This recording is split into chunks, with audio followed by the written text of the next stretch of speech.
Oh yeah, the opener at Santa Anita, the start of Breeders' Cup weekend, is less than an hour away, and you can see the cars are starting to make their way toward the Great Race Place.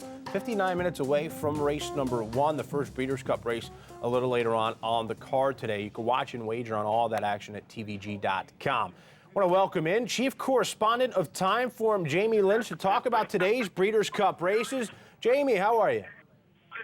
Good morning, guys. I am on top of the world because it feels like I'm at the center of the world. All eyes are on Santa Anita right now. It's not just a big weekend for American racing, it's a big weekend for world racing. And with that in mind, this is where we at Timeform are ideally placed because we've got the data stream from the European horses, but also with the advent of Timeform US, we've been able to marry the two and come up with a definitive, unified rating for each horse to tell you exactly who we feel has got the best chance.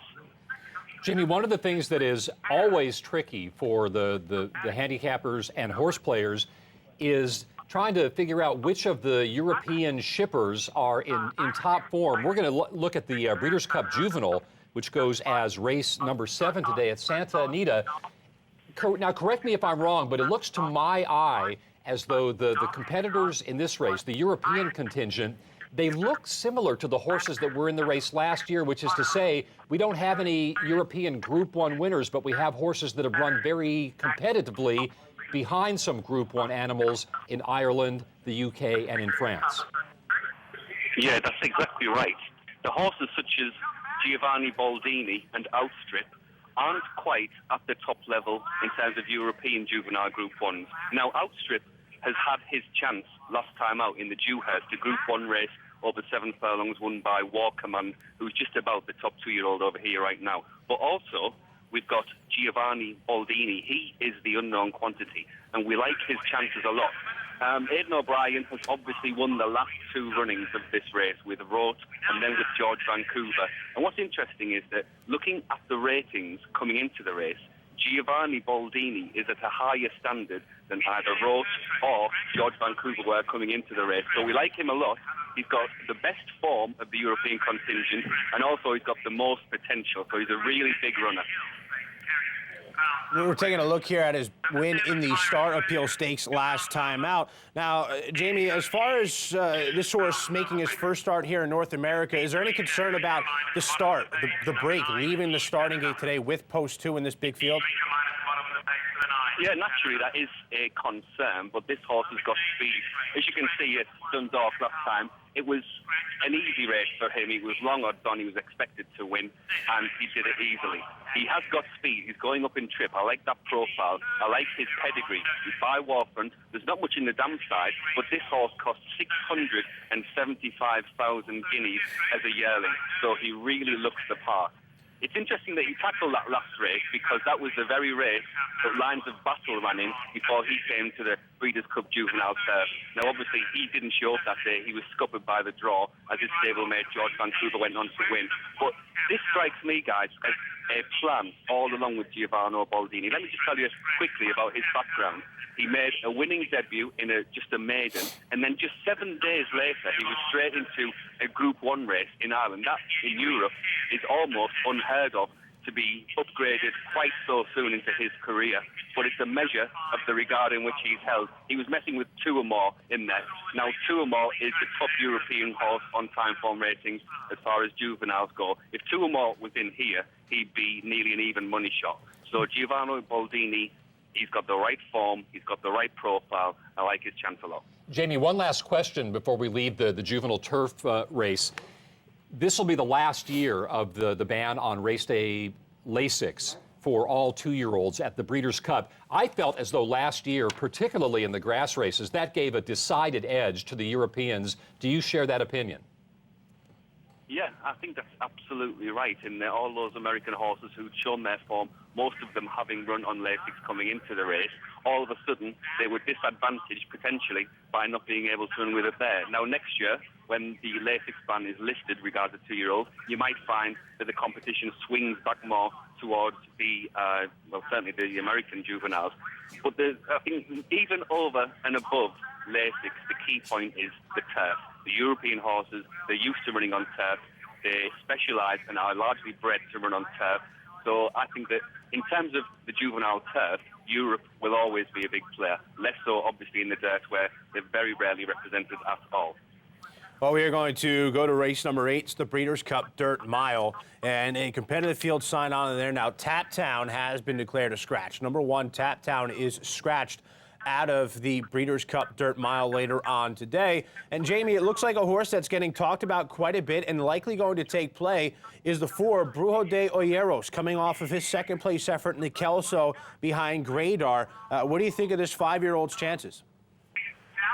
Yeah, this is a really interesting horse, and when I was lucky enough to go to New York to get powered up regarding the American form from Timeform US, this was the selection. This was, they called it the wise guy selection, which was a new term on me, but certainly makes complete sense as the horse who looks the shoe pick, but in actual fact, a lot of people are talking about it, and he comes here in gathering momentum. But the key point is Gradar. What price would Gradar be if he was running in this race? And Brujo de Olleros, which is a great name to actually say, it's about managing to get your tongue around it.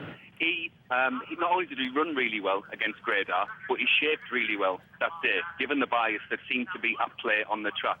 So he is a big player. Now, obviously, you are just giving me some information there. I wasn't aware that Tap Town is out. That slightly changes the dynamics of the race. Timeform US produced pace projections, i.e. an early indication of how this race might develop. Now, he was front and centre as far as the pace at the hot part of the race was going to go. So does that change the dynamic of the race? Either way, Brujo de Olleros has got the right run style and the right course position for him to really play a part in here. Now, we must talk about Verrazano, who, an onlooker who spent most of his time looking at the European form. He was doing great things at times. We have a symbol in Timeform UK called the squiggle. It's attached to the rating, and it's essentially a warning sign that sometimes this horse doesn't turn up, and this seems to me the perfect example.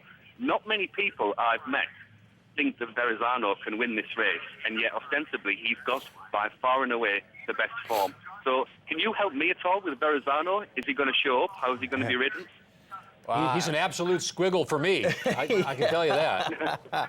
I'm not going to be using him. If he shows up with a repeat of his Haskell effort, he could be good enough to win this race. It would not be surprising at all, but I'm not going to use him on my ticket today. I like Brujo de Olleros, so I'm with the Timeform horse there. As we go to race number 9, Jamie, that is the Breeders' Cup Juvenile Filly Turf, 1 mile over the firm turf course. It looks like a wide open race. Who do you like there?